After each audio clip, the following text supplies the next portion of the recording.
Olá, sou Adriana Linardi, mestranda no PROEF, Polo IFCE Caucaia, e apresento esse mapa conceitual como requisito para o fechamento da disciplina Problemáticas da Educação Física Escolar. Ao longo do período, nos debruçamos por uma série de problemáticas. Inicialmente, vimos um pouco sobre os aspectos legais sobre a educação física escolar e identificamos o período em que a disciplina passou a ser um componente curricular obrigatório no contexto escolar. Logo em seguida, nos debruçamos sobre a relação entre teoria e prática. E aqui eu posso destacar sobre o simples fazer e o aprender sobre o fazer. Nessas duas perspectivas, a gente pode até citar o modelo tradicional e um modelo mais renovador, né?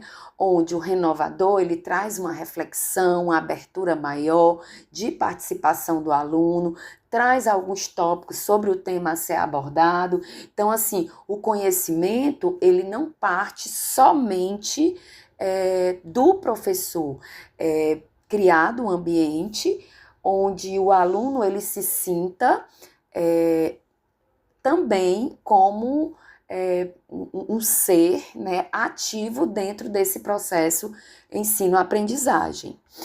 Em seguida, nós nos aprofundamos no abandono do trabalho docente. O que seria isso? Infelizmente, é algo ainda bastante comum, né, dentro da realidade da educação física no contexto escolar. É exatamente aquele professor que chega com o material, distribui para os alunos e os alunos livremente escolhem o que fazer ou se querem fazer ou não.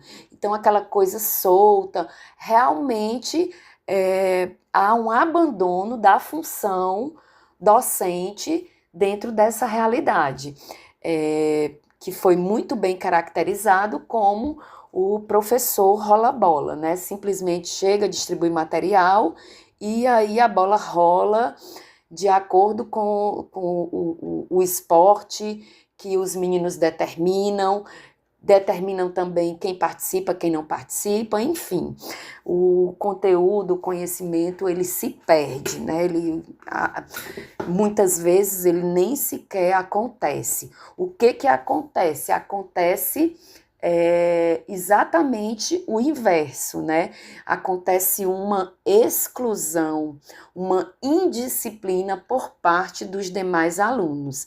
Se eu tenho uma turma de média 35 a 40 alunos e um grupo, né, específico, ele determina que quer somente aquele esporte porque ele se considera mais habilidoso naquele esporte, o professor ele tem que ter muito cuidado quando ele está, né, ali na condução dessa relação, pois o que pode ocorrer?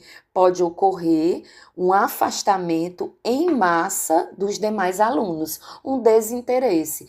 Esse desinteresse, essa evasão dos alunos das práticas, das aulas de educação física escolar, ocorre também devido à repetição dos conteúdos.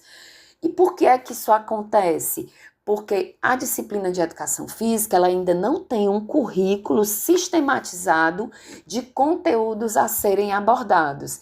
Então, assim, na maioria das vezes, cada um define o que vai abordar em cada etapa.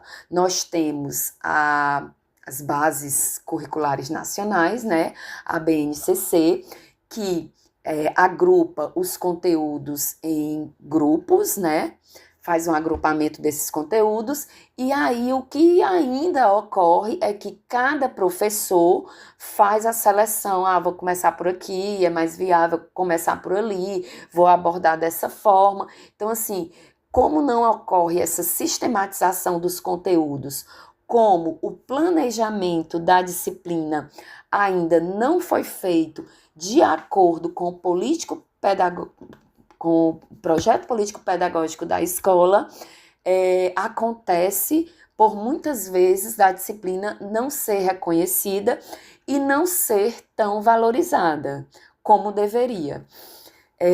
Em seguida, nós abordamos, né, estudamos também as dificuldades relacionadas ao esporte. Mas o que quer dizer isso? As dificuldades relacionadas a trabalhar esse tema, esporte.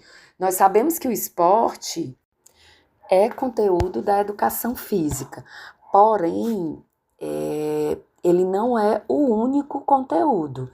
E nós devemos ter bastante cuidado ao abordar esse tema, porque o esporte educacional, ele não perpassa por uma visão de competição. Então, é preciso que o docente tenha bastante cuidado para que as aulas em si não se transformem em treinos de modalidades específicas, né?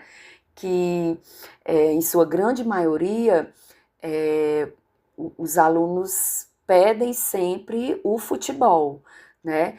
Então, assim, é preciso ter essa sensibilidade, né, de lidar com essa questão. Então, assim, você não pode privar aqueles mais habilidosos. Você deve encaminhá-los para escolinhas e clubes, né, para que seja feito um trabalho cada vez mais específico, para que esse aluno alcance outros patamares e deixar bem claro que o esporte estudado, o esporte abordado dentro da educação física, ele perpassa por uma série de modalidades. São vários conhecimentos, vários saberes culturais, onde ele vai conhecer aonde aquele esporte nasceu, por que ele foi desenvolvido,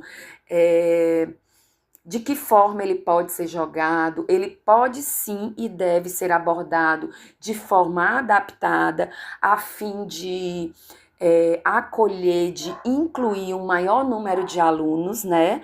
E não excluí-los em detrimento às habilidades específicas. Então, conhecer o esporte, vivenciar algumas dinâmicas relacionadas a ele, que podem e devem ser adaptados, né, é bastante válido. E, por último, nos aprofundamos na questão de gênero, pois ainda é uma coisa bastante corriqueira, né? Os meninos, obviamente, né, de um tempo para cá, houve um tempo em que as aulas de educação física eram divididas por sexos, né? Meninos tinham aulas com o professor, meninas com a professora. Com o passar do tempo, essa divisão ela foi deixada para trás, porém, na prática, os meninos, eles ainda se acham ali dono do espaço, né? Detentores do poder. E nós precisamos ter jogo de cintura para trabalhar com essa energia que eles trazem, né? E aos poucos, né, mostrar para eles que o interessante não é jogar contra o outro, e sim jogar com o outro. E é muito comum, é uma estratégia muito válida trabalhar com eles os jogos cooperativos, né, onde eu procuro particularmente enfatizar bastante a questão de você proporcionar ao colega a oportunidade dele ter essa experiência, de você que identificado como habilidoso naquela determinada modalidade, que treina lá na escolinha, treina lá no clube, você pode contribuir com o seu conhecimento, ajudando o seu colega. Então, assim, são formas que eu procuro utilizar para superar essa questão de gênero, essa questão de desigualdade, né, entre uma relação de poder que já vem estabelecida ao longo do tempo e que ainda hoje